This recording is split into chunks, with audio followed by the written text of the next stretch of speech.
Hey, welcome back to the lecture, and I'm ready with my new project here, and the project name is switching access levels. Okay, great. So I just copied the previous code. Okay, that is the function generate interrupt and our interrupt handler. Okay, and this is our main function. So what we do is I just compile the code and I'll just download the code, and let me go to the debug mode. Okay, and here you can see that initially the mode of the processor is thread mode and the access level is privileged, right? Okay, so now what we'll do is we will write some code to move the processor into unprivileged access level. Okay, so I'll just write one function called rtos init. Okay, I'll tell you why I take the example of rtos later. So it's just one function. Okay, let's say rtos init.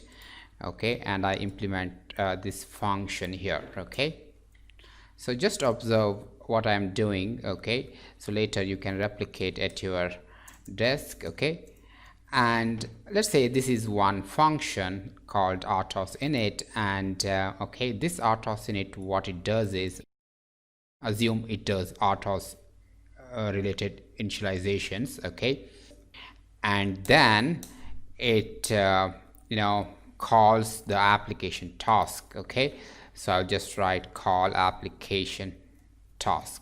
Okay, so here this is actually a kernel code, let's assume that. Okay, and this kernel function, okay, does lots of initializations, then it calls application task, okay, which is user application. Okay, so let's just assume that. Okay, and I'll just implement this function over here. Okay, user application task. Okay, so let's assume that. Okay, and here what happens is, okay, rtos, the kernel code, okay, before calling the application task, okay, before calling application task, change the privilege level to unprivileged access level. What kernel does is, before calling application task, okay, that means before executing this function, change the access level to unprivileged access level. Okay, so let's do that. So if I just compile this program, it compiles. Okay, and if I just download and if I put a breakpoint here, okay, and if I execute, then okay, the control came to call application task. Okay, so before calling this function, okay, here you can see at this time the access level is privileged, right? Okay, so now let's change it to unprivileged. Okay, here what I do is I use Kimsys core APIs, okay, to access this control register. Okay, the API is actually __ set control. Okay, so here you have to mention the value. Okay, and it will change the control register contents. Okay, so if you want to know how exactly it is implemented, just select it and right click and click on go to definition. So it is implemented in Kimsys armcc.h, and here you can see that, okay, it takes a value here. Okay, and then it uses the inline assembly code in order to change the register content. Okay, so now we'll go back to our code, and the correct way to change this control register is, first let's read the value of the control register. Okay, define a variable here, value of unsigned 32. Okay, so __, first I will get the value of control register. Okay, so first let's get the value, then now the value actually came into this variable, right? So because I just read the control register here. Okay, and then what you have to do, you have to set the 0th bit to 1, isn't it, in order to make it unprivileged, isn't it? So what I do is value or is equal to 0 cross 0 1, right?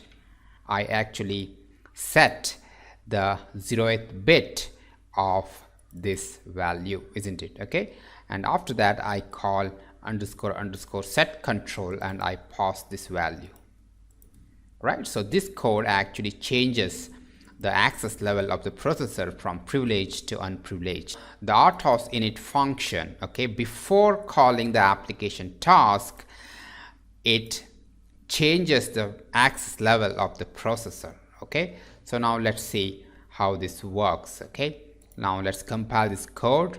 Great, the code is compiled successfully, and so what I do is I'll just put a breakpoint here. Okay, so at the beginning of this function.